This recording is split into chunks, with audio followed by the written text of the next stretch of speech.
Hi, folks. My name is Wayne O'Connor. I'm from Sligo Gaming Society, and I'm here with two of our members tonight, and we're just going to have a little chat about, well, basically favourite games, some recommendations from the guys here, and maybe a look at one or two games that are going to be coming out in the near future. So I guess I will introduce Pedro and Ben, but yeah, Pedro, maybe just introduce yourself and maybe what you do or what your interests are in regards to gaming. Yeah, sure.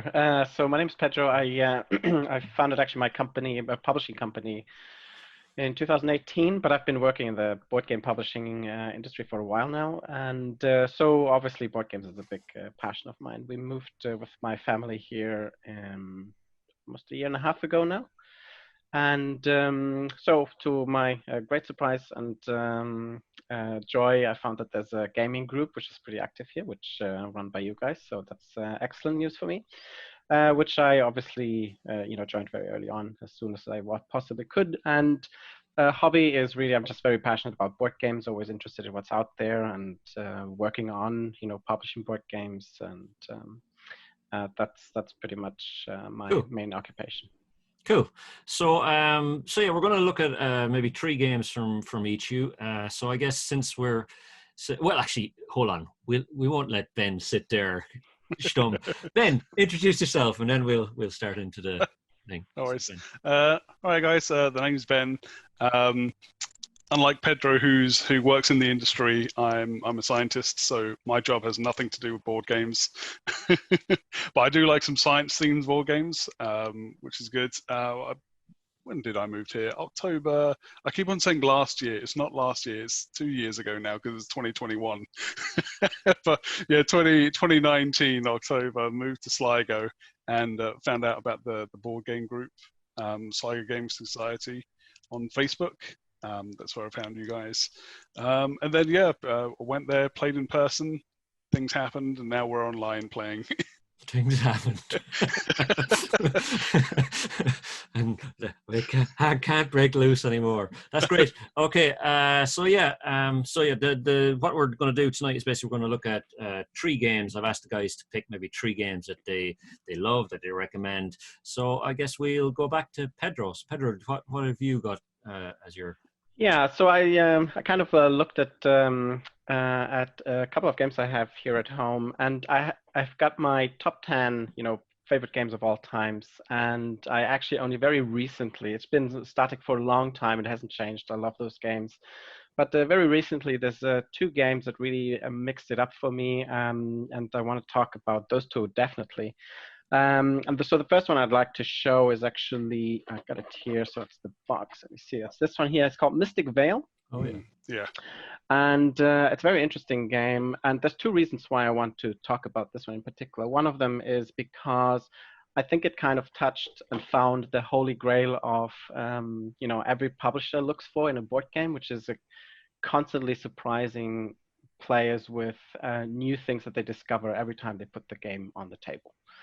That's a very unique thing to accomplish, I think. So if you start playing this, and then you play it over and over again, even if you love a game very dearly, you kind of know the game and it doesn't really surprise you often. It's more the players that you play with that may surprise you a little bit. But with this one, it's a little bit different because it really, every time I play it, I'm deeply impressed with how it manages to surprise me over and over again. And this just increases with expansions that you can add to the game. So basically what happens in this game is each player has a deck of pretty unremarkable cards. But as you keep playing, what you do is you collect these other cards, and you can see they're actually plastic. Kind of overlays. Yeah, so you stack them, and you create more interesting and intricate cards that you then sleeve into your deck.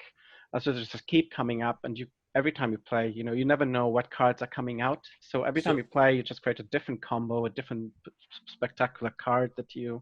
So is it kind of a deck builder where you're actually building the cards too? Yeah, so That is, your deck doesn't increase, so you don't get more cards. What you do is you modify the cards in your deck. Yeah. So they call it the card crafting system because you kind of, you tailor the cards to fit your strategy as you go.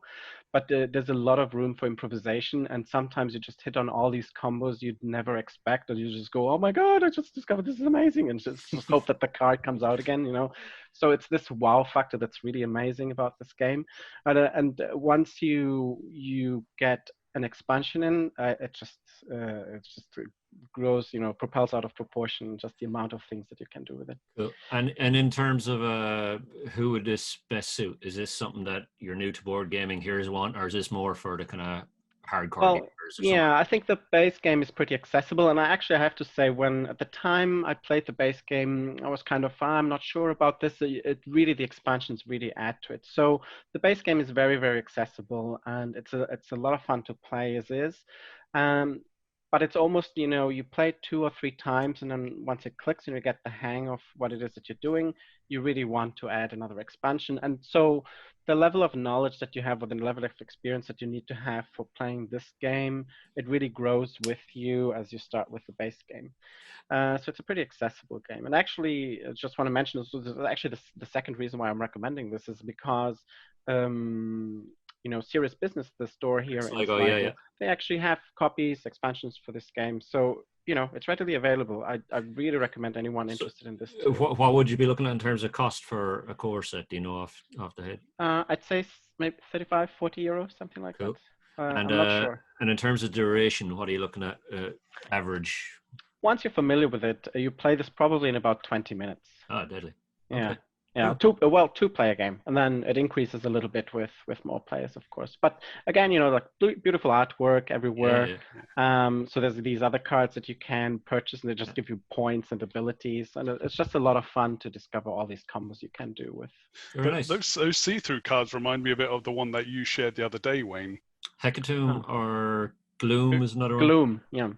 Gloom. Was There it that wasn't. There was another game called Hecatomb, which it didn't last long, but had kind of hexagons that you could overlay stuff as well. Yeah. But Gloom is the one that it's very similar. Did I share that? Where did I share? Anyway. Okay, No, so no. it was a different one, but same kind of concept of those cards overlaying. I can't remember the name of it now, but okay. So thanks, Pedro. Over to Ben. What's the first one on your list there? My first game is, I thought I'd do the first one as probably the most accessible of the games that I'm going to be talking about as the 3 games I absolutely love, and that is Gizmos. Okay. So I bought this to the Game Society a few times. Did we play it with you, Ben? I don't know. Usually when I bring Don't Gizmos out, usually when I bring Gizmos out, it fills up pretty quickly because it's a 2 to 4 player game. So maximum of 4. Every time I've played it, it's always been 4 player, and the seats for the table for Gizmos fills up very quickly. Okay. It's what we it's an engine builder. So basically, you start off with something very simple, and then you build upon that, and then your engine gets bigger and bigger as you get more cards and you can do more things. This game is all about you're scientists at a science fair, and you're building these gizmos to who's going to have the best contraption at the end of the science fair.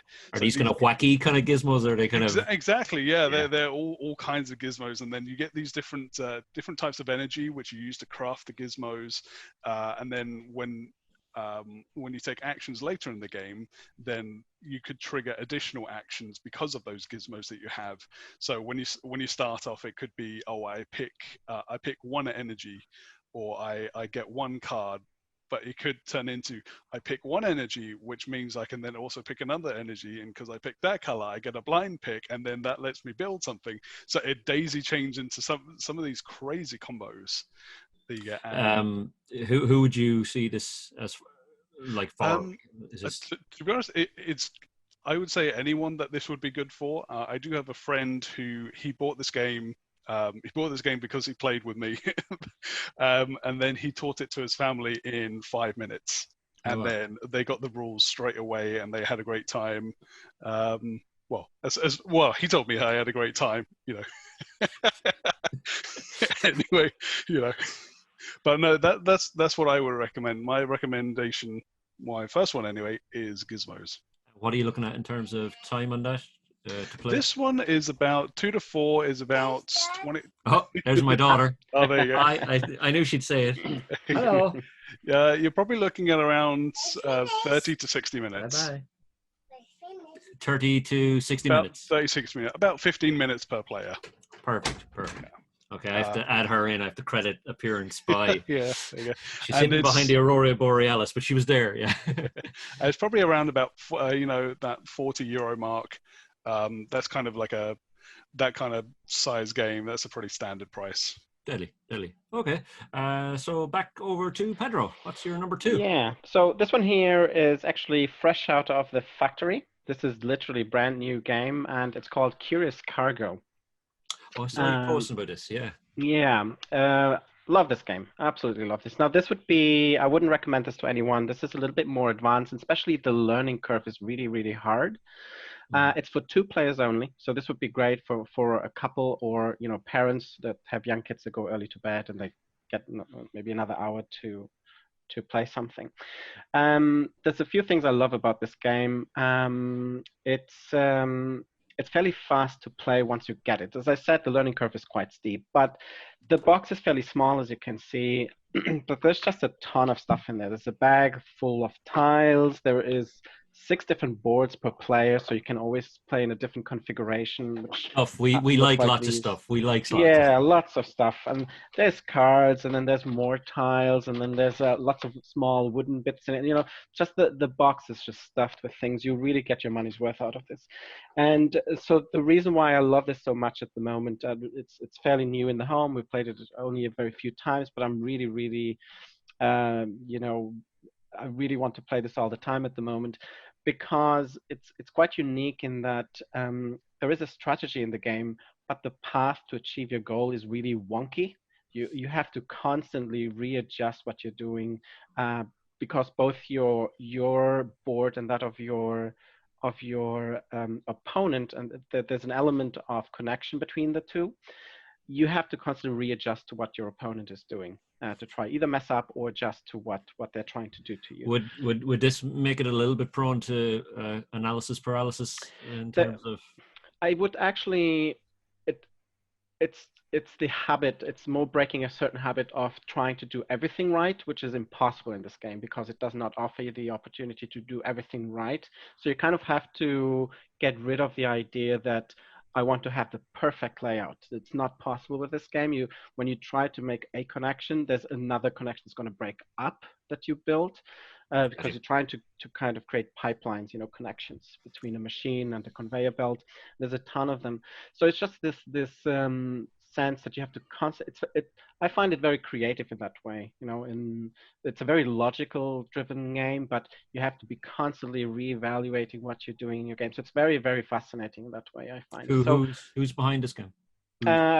Actually, the guy who designed this, let me tell you the name, is Ryan Courtney, and he had another game the previous year, so 2019, which is called Pipelines, and that was basically a 4-player game of this, a little bit heavier. I wouldn't recommend this over this one necessarily, but yeah, just beautiful components, great value for money, and it's the type of game you really want to sit down and kind of sink your brain into if you have that headspace at the moment. Cool. Which I love to do. Yeah, so this is a great game. Okay, cool. So Ben, you're number 2.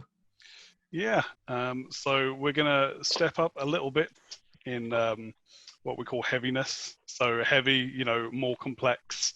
So if you ever go to BGG, that's Board Game Geek, and you see that there's a rating that says heavy, then that's not how actual physically heavy it is. It's how crunchy, how meaty a game is, So my number 2, I actually I spoke about this when we had the interview for the culture evening. Yeah. And I think I held that up there as well. I'm going to hold it up again. It's viticulture. Ah, yes.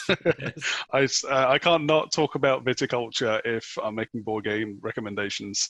So this is the essential edition. So there was an original viticulture which was out on Kickstarter by Stonemaier Games, and then they had, I believe it was Uwe Rosenberg.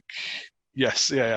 So Uwe Rosenberg played that along with the original Tuscany expansion. He took the best parts of that, and then they created the Essential Edition. And then they also created Tuscany Essential Edition with additional add-ons. This one has been so long on my radar, and I have not got around. Can't believe you haven't played it. It's crazy because I'm well aware of it. Yeah, it's such a fantastic game. So it's a worker placement. So where you get little workers and you put them on different action spaces, and you get to take those actions. One of the things I like about viticulture is that you get what's called a grande worker. So normally, when a worker occupies a space, no one else can go there. Like if you think about Lords of Waterdeep, once someone's gone to a space, that space is locked, no one else can go there. But viticulture has one worker that you can use each round, which is called the grande worker, and you can even if a space is occupied, you can still go to that space. So it kind of gives you that chance that if you really needed something that round, you can still get it. And it's all to do with wine vineyards, isn't it? Exactly, yeah. So the aim of it is that you develop your vineyard, you grow grapes, you make wine, sell wine, have visitors. But the thing about viticulture is that there's quite a few different routes that you can take to gain victory. So there are some people who can win the game on a no wine strategy. There are some people who go heavy on wine. There are some who do a mixture of points from wine, points from tours, visitors as well. So overall, and just the artwork is just fantastic. I just love this artwork as well. Yeah. And I know it's not to everyone's taste, but this kind of, I don't know, this kind of almost like a muted palette just really works well, especially for this game. Like this theme, it just seems to work really well. Totally. Okay. And is that, but you're basically, this is the Essential Edition is the one that you're really... This is, yeah, I don't know if you can see it very well, but it does say just... Essential Edition. Yeah, Essential Edition on that one, yeah. This one is 1 to 6 players, so this one does actually have a solo option as well. And in terms of the differences that were brought into that Essential Edition, I'll go over to Pedro now in a second, but in terms of the differences brought in, are they huge? Are they sizable? It's elements taken from the original Tuscany expansion. So something like starting resource cards, that was something that was introduced in the previous expansion, which has been included in this, and then some of the other elements. Yeah, if you're thinking about getting viticulture, definitely get the Essential Edition, not the original viticulture. Gotcha. But yeah, 1 to 6 plays about hour and a half on average. Deadly. Okay, so back to you, Pedro. I was just aware I had the soundtrack of Frozen going by my door. Excellent. Yeah, we'll have to edit that out. Copyright. Yeah. I didn't say that. Yeah, you're not supposed to mention the name even. Yeah. Back to you, Pedro. So Pedro, good. number 3 from you. Yeah, number 3, and this would be kind of my top recommendation of the 3 that I mentioned. And I cannot recommend this enough. Any of the other 2, I can see some people might like it, some don't, of course, but I cannot see anyone not enjoying this game. And it just has all the ingredients to be an absolute, unmissable board game. It plays 1 to 6 players. So, if you have 4 or 5 members at home, you can accommodate everybody. It plays very quick. Usually when we play it at home, it takes us maybe 15 minutes to play one game, and then we just play 2 or 3 games back to back because we know it that well already. And the theme is pretty universal, so there's nothing about the theme. It's very neutral, but it's beautifully illustrated, and it's Tiny Towns. Tiny Towns is an amazing game. I cannot recommend this enough. There's so many good things about this game. Basically, what you will be doing, there's again just a ton of components in here, and they have these beautiful little wooden buildings included in the box, and all different shapes. Very nice. All that different type of stuff. And so what you do in this game is that each building will have a card associated to it. So we have, for example, there's actually 4 different cards for each type of building. So you shuffle each deck of 4 cards and you deal a random card for each building in the game, which means every time you play, again, you have a completely different layout of what you do. And these cards will tell you how you score points with each particular building. And usually you will be looking for maybe 2 or 3 buildings that you want to focus on. And of course, that means that everybody could just pursue the same strategy and score the same way. But each player is also dealt 2 special cards, which are these ones here, and they're monument cards. And they're unique to yourself, so you have to choose one of those, and they will really mix up the pacing of how you build your buildings, you know, the objective that you're trying to fulfill because it fits with the monument that you've been dealt with. So it becomes this really interesting game where everybody has got the same opportunities in terms of, you know, how they built their little village or their little town. But because of the monument that they're dealt, they will think differently about how they go about doing that, actually. And so the interesting thing is one player will ask for a resource for building, which is kind of this this pattern that you see at the bottom here. It tells you actually have to build that on your board, which is just kind of a square thing like this. So on this board, you have to create, you know, 3 cubes in this shape and in that sequence. And if I say, you know, I want clay, which would be orange, everybody has to take clay, which might be really inconvenient to you right now, but you'll have to take it. And it really messes up your play, you know, so it's a beautiful game, very well. And the illustrations, again, just absolutely beautiful and gorgeous, you know. Yeah, lovely. The buildings, yeah. Lots of color. Beautiful game. I can't recommend this enough. It's very accessible as well. I think it costs maybe around 35 to 40 euro. And this is for everyone, or is it? Everyone, absolutely. Yeah. Absolutely. It's easy to get into, easy to understand. And Pedro, sorry, how many players can play? Up to 6. You can play solitaire as well, actually. Oh, solitaire too. Yeah. Very good. I was going to say, I've heard like all of the reviews about Tiny Towns have, you know, been stellar. Everyone has given this game praise. Yeah. Absolutely. Yeah. Beautiful game. It's very new then, is it? Or I think 2019. This one, and in the meantime, 2 expansions as well. So they add more cards to each building, so, you know, new combos that you can do, but also different new mechanisms that you can include in the game. So but it's just the base game alone has so much to offer already. You know, you check it out, see if you like it, and then you can just invest in the expansions as well. Very good. Okay, so over to Ben, your third one, please. All right. So remember Pedro near the start, he was talking about his BGG, his board game geek list, and saying that these were on here. This one has, ever since I got it, has been my number 1. It is still my number 1. It's going to be very hard for anything to unseat it. I mentioned it was my favorite game when we did it last time. I think Wayne might know what I'm going on about. I don't know. I have a sense. A sneaking suspicion. It's Descent Second Edition.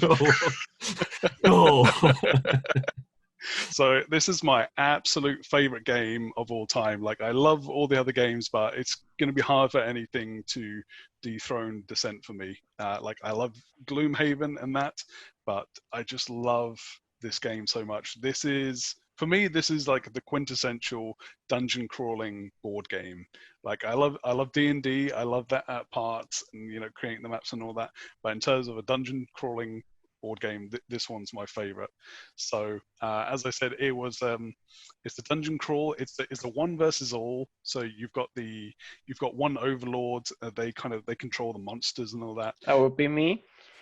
Because I know the game. Usually, I'm the one who knows the game best, so I'm always the overlord as well. But there is of course might as well point out, there is of course the app option as well, so you can have. There's the Road to Legend app, which is Yeah. free. You can get it on Steam or iOS or Android. Actually, what's great about this game also is because it's a very heavy game. There's a lot of stuff in it, and it requires a little bit of dedication. But what's great about that is, if you have somebody like Ben, for example, who can be the overlord, and you need only one more player who's experienced, and he can just guide everybody else through what they need to do. Yeah. So it's a really good experience in that sense. Funnily enough, we're actually, this is one of our lockdown games at the moment. We're actually playing this through Vassal or something at the moment. We're Oh yeah, Vassal, yeah. running through the entire campaign, and actually, I thought it's actually the first edition campaign we're playing. But anyway, Oh, okay, it's been great, there's the first edition. This one's the second edition, yeah. where they kind of streamline some of the rules in it. As But Pedro was saying, they finished it now, haven't they? With the new Descent game going, have they yes, finished this? yeah. Is it official? Have they officially said we're done with Descent? I know That's what they said do. So yeah, once a new edition comes out, they stop supporting the previous ones. Yeah. I know they've done it with Imperial Assault, and I'm pretty sure they've done it with Descent Second Edition. I wouldn't be surprised if they've finished printings of it either and are focusing more on the app development, because Descent Third Edition is going to be not Third Edition. They've reiterated it very strongly. It's not a Third Edition. It's going to be basically a campaign-driven but app-driven game. Yeah. We've been seeing with was it Mansions of Madness Second Edition, which is Final Fantasy. Fantasy Flight Games. The Journeys in the Middle Earth. Journeys in Middle Earth, yeah. The Lord of the Rings one. But this one's great. You can play if you have just the base game without the app. It's one versus all. If you play with the app plays the Overlords, and then you have different campaigns from what you get in the box. Like the maps are modular, so each time it's different, and it's very very thematic. There's a lot of content, a lot of play in the box. There's a lot, even though it's scenarios. Box. There's scenarios, but there's a lot of play in them. And then I've got two big box expansions and 4 small box expansions for it as well. So do I. I actually have 2 sets. So we have I should say we actually have a club set. We have pretty much full range as a club, so I've got 2 sets of it here, taking up half my room. But it's a really really good game. But as Pedro said, there's a bit to it initially, but exactly, yeah. But that's why I've done Gizmos as kind of entry, Viticulture is kind of in the middle, and then Descent is either get someone who has played it before, or watch some videos on YouTube. There's YouTube is a fantastic resource for learning games. Mm-hmm. Yeah. No. I mean, yeah. You've got me on that one there too. Yeah. Okay, so there's our top 3 of what you have. So we're coming towards the end here now. But so at this point, I was asking you guys if you guys are aware of any things that are coming up, maybe this year, Kickstarters, or next year, or whatever, that you think are worth looking at, that might be worth recommending to people, or that have your interest piqued. So I don't know. Well, I might go back over to you, Pedro. Is there anything on the radar in terms of games at the moment? Yeah, of course. Well, always something on the radar, and if it's nothing new, then it's something that's difficult to get from the past. But yeah, right now, probably the one I'm most interested in is called The Adventures of Robin Hood. And the reason why I'm interested in that is because the designer is Michael Menzel, who designed also the Legends of Andor, and I'm a huge fan of Legends of Andor. I'm not even a great fan of, I'm a very competitive person, so I'm not a huge fan of co-op games, and I will always favor competitive games. But Legends of Andor, being a cooperative game, still managed to be in my top 10 favorite games of all time, because I just find the system is so brilliant, so much so that he actually had to kind of distance himself from the Legends of Andor community, because people were generating so much spectacular content for it, the adventures, the stories, and all that stuff that you can create with that system, which is really interesting.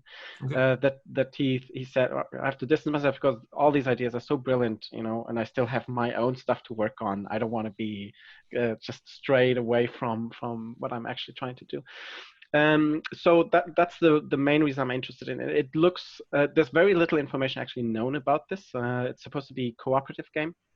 And there's an element of, choose your own adventure, or like a video game, a click and point adventure type game where you can interact with the environment. So the board will have like inlays that you can flip, that might change the environment and the way that you're interactive. They've done away with all the cards that a game like that would require, and instead have a hardcover book that looks beautiful as a resource inside it.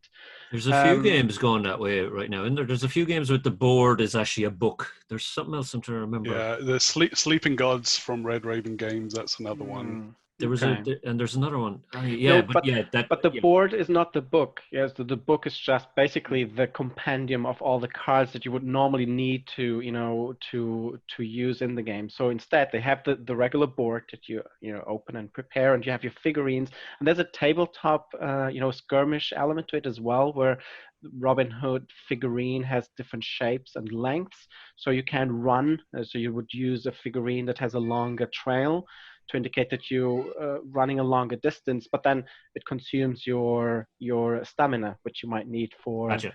a fight or something like that. So it looks very interesting. I'm not a huge fan of games that try to simulate the choose your own adventure style, for those books as a game system. So I'm kind of half prepared for disappointment, but because it comes from Michael Menzel, who's also an amazing illustrator, has done beautiful work, and he's always done both things as a game designer, also to illustrate his own games. And sorry, I was going to say, what's the kind of ETA? What's expected? When are we looking at this hitting the shelves? Is not long. I think it was March or April this year, something like that. And is this going through a publisher, or is it a Kickstarter? Oh yeah. No, publisher. This is Cosmos. This is a German publisher, and it's actually a great marriage. They already had published Legends of Andor, of course, so they got that relationship going. Cool. And also because Cosmos is a giant company, they don't just publish board games, but they do all sorts of science kits for children. But they also publish books. So the whole hardcover book binding for the game is just it's a perfect publisher for. Totally. Okay, just watching the time. I might just go back over to Ben. So Ben, coming up, or as I said, this can be something that's coming up, or something that you just don't have in your collection that you want to add. What would you have in mind? Just a quick note on the one before, the one with the spiral book. Was it Gloomhaven Jaws of the Lion you were thinking of? Because that's another one that came out last year. But there's one I can see the board. Is it like above and below? Above and below. No, but I will tell you about it in just a moment, because my one of my picks is Near and Far, which is that one. So yeah, it's by Red Raven Games. They've also done, as Pedro was saying, Above and Below. They've also done Empires of Void. Sleeping Gods is coming out. They've done a few other games, and it's a little bit like kind of choose your own adventure, which I know Pedro absolutely detests. Like he's just said I wouldn't it now. say no, I don't detest, but I'm just not a big fan of it. Yeah. So he can't. We know he can't stand them, but I think this is. I feel the need. I feel the need. Oh no! Here it comes. I've actually played Above and Below. And I thought I really like the system. So tonight, guys, we're going to read this. Oh yeah. I actually do some of my art sessions or some of my work. Was it Ian Livingston? Was it that did the old Ian Livingston and the other Steve Jackson? Death Trap Dungeon, and I used to read them as a kid as well. Yeah. Anyway, Near and Far, So it's a campaign, like campaign story driven game which has a spiral book map, where each session you're playing on a different map, different spaces. Basically, the aim of the game is to be the most storied traveler, is how it puts it. Whoever has the most points at the end. I really love Ryan Lockett's games. Ryan Lockett is he's a phenomenal person. He does the artwork. He produces the games. He designs the games. He's the publisher. Like he does like everything for his games. And like Above and Below is one of my favorites as well. But in my top 10, you'll find that. I don't know, was it with you, Pedro? I played it, or did you might have played someone else's copy? No, I have not played it with you because I've given. I played it before. Oh, okay, yeah. But no, I've got the expansions for it as well. All right. The game. Yeah. It's a great system. Yeah, it's a great system. The only thing that bothered me a little bit was when when you had the text bits. Yeah. I always felt like the outcome of the rewards or the penalties that you suffer, it wasn't really reflective of. It wasn't always reflective, and also one of the things that when I was playing with people, they would say is you you say the encounter, and so it's got all the text of the encounter. Yeah. You roll to see if you succeed. If you succeed, there's no writing after that. That you can elaborate yourself as the storyteller of the encounter, but otherwise it just tells you what the person gets. Yeah. I also remember it's you would read and then you would give the 3 options and then you'd say which one do you want, rather than just half of the options and not knowing what the outcome of each was. Exactly. And so you choose based on kind of your personal instinct rather than that's what I need for this round. Yeah, so it could be like it could be like there's a villager running from these guards. Do you help the villager and fight the guards, or do you turn them in? So Ben, just clarify for me: is that a game that's readily available, or is it one that's coming out? Because I've seen Near and Far. Near and Far was out. I think it was 2017, or maybe a bit before that. Above and Below came before that as well. But yeah, it's been out for a few years. So it's readily available in stores. It's probably a little bit more than like Gizmos. It's probably more in the range of 50 to 60 euro. Gotcha. Okay, I'm just aware of time. We might just get a quick a second recommendation from Michi, and then we'll leave you part. All right. Okay, so back to you, Pedro. Have you got a second one there for us? Sure. Yeah, I had Cosmic Frog is what this one's called, and I don't actually know much about this, but I love the concept of it, and it's kind of I've played so many games over the years and all of that. And going to the shows, you always kind of see what's trendy, but this one just had such a unique theme to it. There's these ginormous space frogs that just swallow entire planets, and you just play as one of them. The artwork was again very beautiful. Components are top notch as well. They're just miniatures, frogs, and with a lot of personality as well. And it's a very interesting concept that I just was instantly drawn to.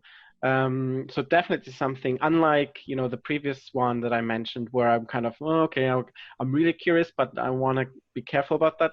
With Cosmic Frog, as soon as I get the opportunity, I'll just get a copy. I don't need to play test it before, just because it's such a bizarre and unique theme that really appeals to me. Sounds cool. Ben, back to you, number 2.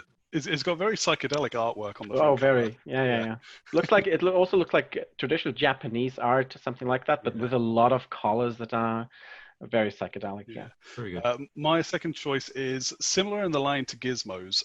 It's called Project L. I heard you on about it. So it was last year, I believe, it came out, but it really flew under the radar. I don't know anyone who has a copy of this or anyone who's really spoken of it. I've seen online reviews on it, but it's one of those games where you have these polyomino pieces, so those Tetra style pieces, and it's an engine builder where you're getting these different Tetra style pieces, these polyominoes, and you're completing these puzzles. So you get these little tiles that have these shapes in it. And these little puzzles are in recessed boards. So when you put the polyominoes on it, they sink slightly into the board and they're held in place. Yeah. So it just looks so satisfying. I just want to put these polyominoes in these little puzzle pieces. And tactile, then exactly. When you complete a puzzle, you get more pieces. You get the points on the board. So as you're playing, you get more and more of these polyomino pieces, and you can do bigger puzzles, get more points. And then they've done an expansion for it, which is called Finesse, and it is currently on GameFound. So the game came out, I believe it was last year, either last year or 2019. But the expansion for it, which is called Finesse, is currently on GameFound, which is like a game version of Kickstarter. Okay. Very good. Okay. Thank you, guys. I think we're gonna leave it at that. But cheers for coming in and joining us this evening. Cheers for giving us the current recommendations. It may change by next week. We don't know. Oh yeah. This will never change. I will always recommend this. So just before we go, I just want to say that the plan with these little videos is we're going to do a few of these over the course of the year. Just obviously, just a little thing. for the Sligo Gaming Society, but obviously anyone else, if you're welcome to comment and give us some feedback if you want. I want to thank Ben and Pedro for joining me this evening and giving me the feedback on that. I hope you enjoyed that. And I suppose I'll just let you know that we're planning to have a few of these videos going forward. I have a few of them lined up already. We're going to be looking at stuff to do with game mastering tips for role-playing games. So I've that coming up. We're also going to be settling down for an evening of miniature painting. So I'm basically getting the people together for that. And this particular format, a little bit of a review from individual players and members in the club, will be one we'll be revisiting as well. So basically, in the meantime, anyone who's watching, just stay safe, stay well. You can catch us on Facebook. Ben has just gone and set us up a lovely Discord channel, so you can come join us on Discord, play some online games. And there's an Instagram as well, but Facebook will be one of our more active places. But Discord's the go-to as well now. So thank you very much, guys. Cheers. Thank you. Thank you. Cheers. Bye bye.